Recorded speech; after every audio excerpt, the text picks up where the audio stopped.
Hello student, आप सभी का 12th फिजिक्स क्लास में स्वागत है। आज पढ़ेंगे हम अध्याय 9b समतल पृष्ठ द्वारा अपवर्तन।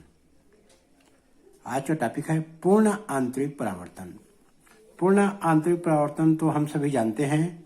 आज इसके बारे में हम डिटेल जानेंगे और अपवर्तनांक और क्रांतिक कोण में संबंध इसके बाद निकालेंगे।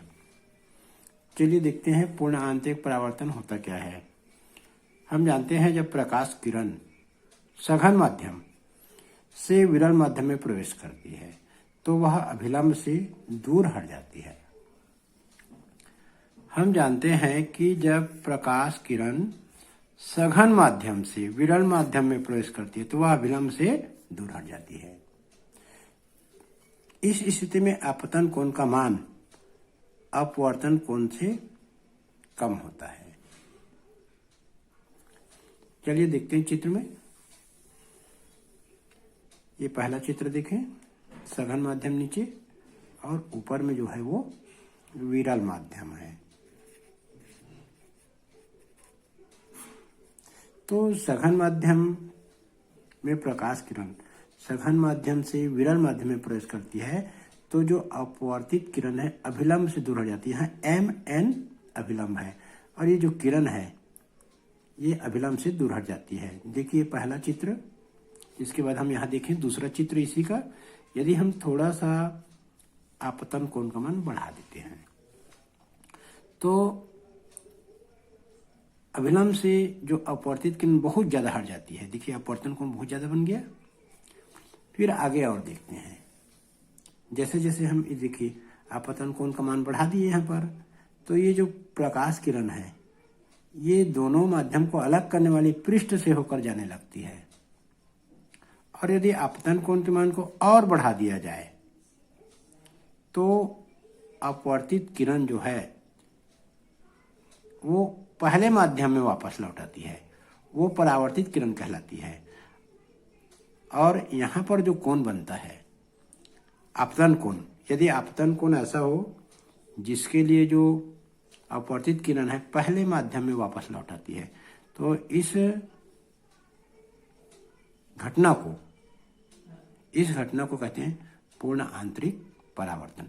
यदि हम आपतन कोण को बढ़ाते गए और जो किरण है अपवर्तित किरण जो है पहले माध्यम में ही वापस लौट आती है तो इस घटना को हम कहते हैं पूर्ण आंतरिक परावर्तन।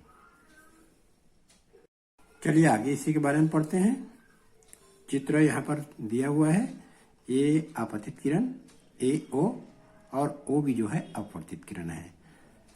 यदि आपतन कोण को मान को इतना बढ़ा दें कि अपवर्तन कोण यदि 90 अंश बन जाता है तो आपतन कोण के उस मान को क्रांतिक कोण कहते हैं। चलिए आगे पढ़ते हैं इसी के बारे में।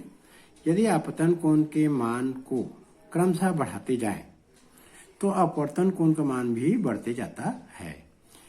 एक स्थिति ऐसी आती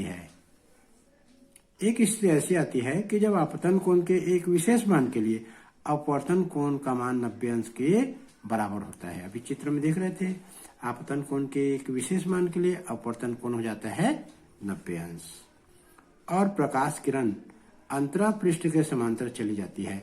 मतलब जो पृष्ठ जो दोनों माध्यम को अलग करती है उसी के समांतर चली जाती है। आपतन कोण के इस मान को जिसके लिए अपवर्तन कोण का मान 90 अंश होता है क्रांतिक कोण कहते हैं। क्रांतिक कोण का मान जो है वो आपतन कोण का ही एक विशेष मान है जिसके लिए अपवर्तन कोण 90 अंश होता है। इस प्रकार सघन माध्यम के उस आपतन कोण को जिसके संगत विरल माध्यम में अपवर्तन कोण का मान 90 अंश के बराबर होता है क्रांतिक कोण कहते हैं। इसे IC से प्रदर्शित करते हैं।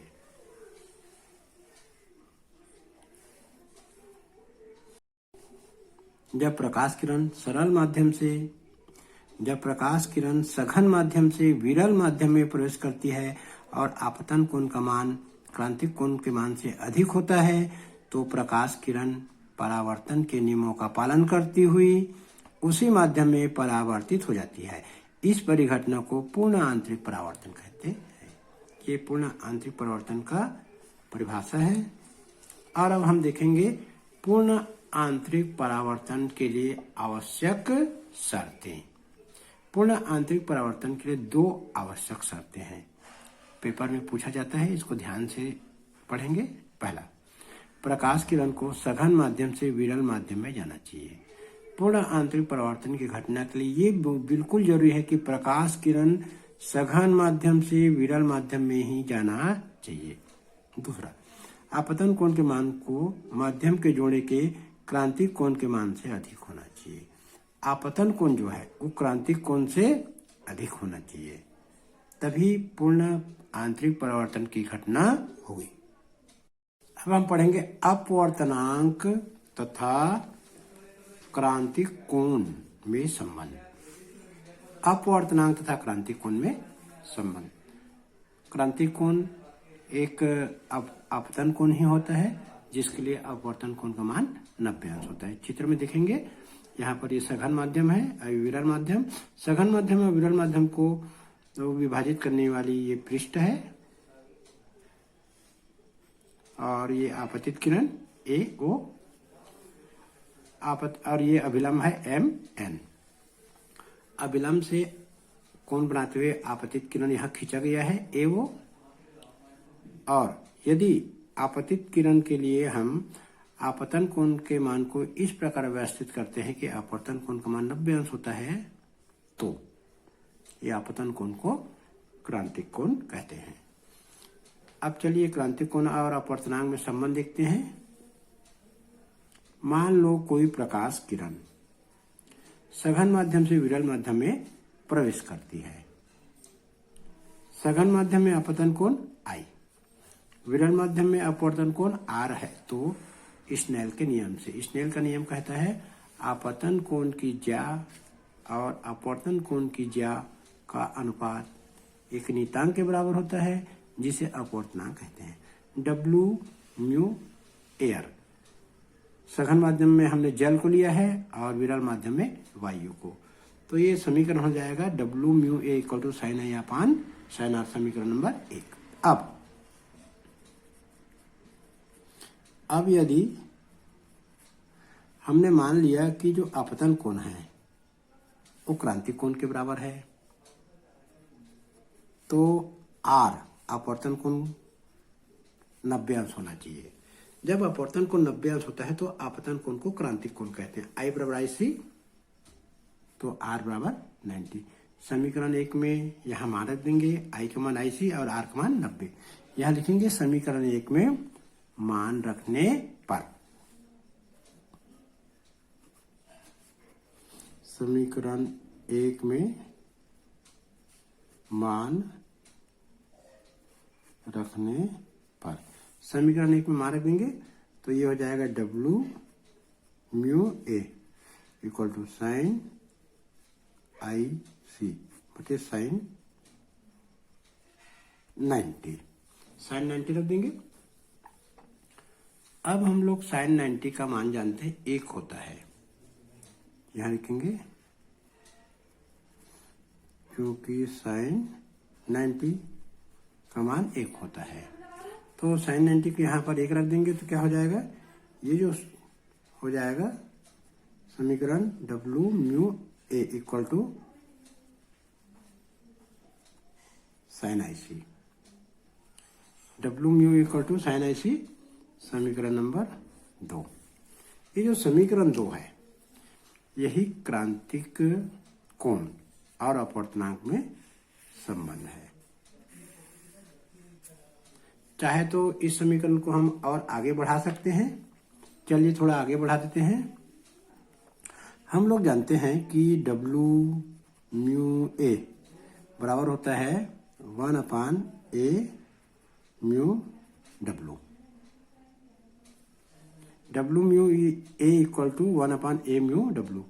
तो हम W म्यू ए के जगह यदि हम रख देते हैं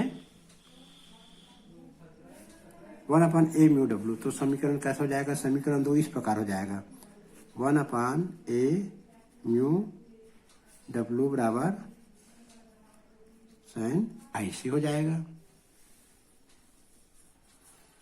चलिए इसको थोड़ा और आगे बढ़ा देते हैं। चलिए इसको आगे बढ़ाते हैं, इसको लिख देते हैं ए म्यू डब्लू। तो ये हो जाएगा 1/sin IC। यदि उपर्युक्त समीकरण में इसको ऊपर ले जाएंगे तो ये नीचे आ जाएगा, और इस समीकरण को हम बोलते हैं समीकरण नंबर 3। समीकरण 2 जो था वो था W mu A equal to sine IC। यदि उसको ए म्यू डब्ल्यू करेंगे तो हो जाएगा 1/sin IC, या इसी को हम लिख सकते हैं mu equal to 1/sin IC। यह है हमारा समीकरण नंबर 4। समीकरण 4 को और एडजस्ट करेंगे तो इसको लिख सकते हैं mu equal to 1/sin IC का मतलब होता है कोसेक IC। ये हो गया हमारा समीकरण नंबर 5। समीकरण 5 अपवर्तनांक और क्रांतिक कोण में संबंध है। यही अपवर्तनांक और क्रांतिक कोण में संबंध है।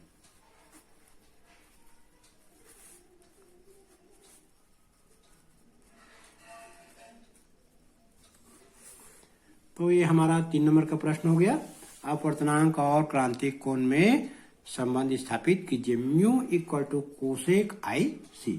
म्यू अपवर्तनांक है और IC क्रांतिक कोण है। तो आज बस इतना ही। पूर्ण आंतरिक परावर्तन की व्याख्या और अपवर्तनांक और क्रांतिक कोण में संबंध।